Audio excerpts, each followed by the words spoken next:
Other news. In order to deal with human trafficking, one must study it to come up with an action plan to combat it. That's according to Perrin Tony, a representative from the European Union, as he spoke at the opening ceremony on Tuesday of a two-day workshop here designed to boost the capacity of stakeholders in addressing the issue of human trafficking. Tony noted that the European Union has been utilizing various methods, which include the introduction of an observatory for trafficking in order to collect quantitative as well as qualitative data on human trafficking. He stated that such a mechanism is needed in the region, and the EU has been in discussions with CARIFORUM counterparts to discuss plans and programs aimed at boosting the region's data collection capacity. Discussing with our counterparts, CARIFORUM, to try to identify programs in the field of human trafficking. Specifically, we have been proposing to CARIFORUM to mobilize some funds to perhaps work together with UNODC and IOM and perhaps invest funds in order to launch a study on human trafficking in the Caribbean, and after, on the basis of the study, discuss at regional level whether there is the scope for a regional action plan on human trafficking. These are all ideas that we will discuss with our counterparts, with the member states, obviously, with CARICOM, with CARIFORUM.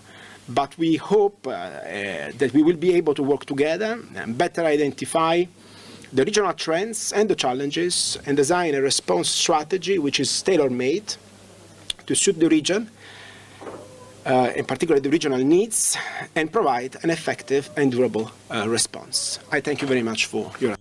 Also speaking at the workshop's opening was Jermaine Grant, the regional coordinator for the International Organization on Migration, who stated that knowledge on human trafficking and its intersections with other crimes is key in fighting this global scourge.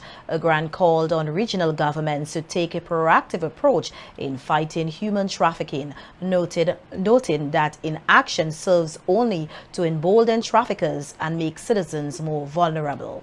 As a small island development state, or developing state, St Vincent and the Grenadines is confronted with numerous challenges, no different to developed countries, based on issues and agenda in its queue. International demand can be overwhelming and at times burdensome. You may have to prioritize based on resources and exigencies, but do note that on the matter of human trafficking, traffickers become emboldened and citizens become vulnerable when you do not act. While you exercise preemption, you must be proactive, and this is only possible with the desired tools and information. The training to know the indicators of human trafficking and knowledge of human trafficking and its intersection to other crimes will cause institutions not traditionally seen as part of the human trafficking response to respond in mapping the human trafficking networks to prosecute criminals and emasculate the pernicious enterprise. Giving the keynote address was Sigela McDowell, barrister at law at the Office of the Director of Public Prosecutions, who stated that human trafficking has no barriers. McDowell used the acronym LOVE in order to encourage the participants to liberate oppressed victims everywhere.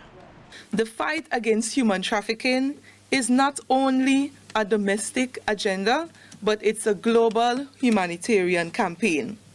This training session aims to sensitize and to energize all of us, and by extension, our respective agencies and offices, to keep the issue of human trafficking a live one. And I wish to end this address by making reference to two acronyms. Human trafficking thrives on hate. Acronym. Humans are trafficked every day.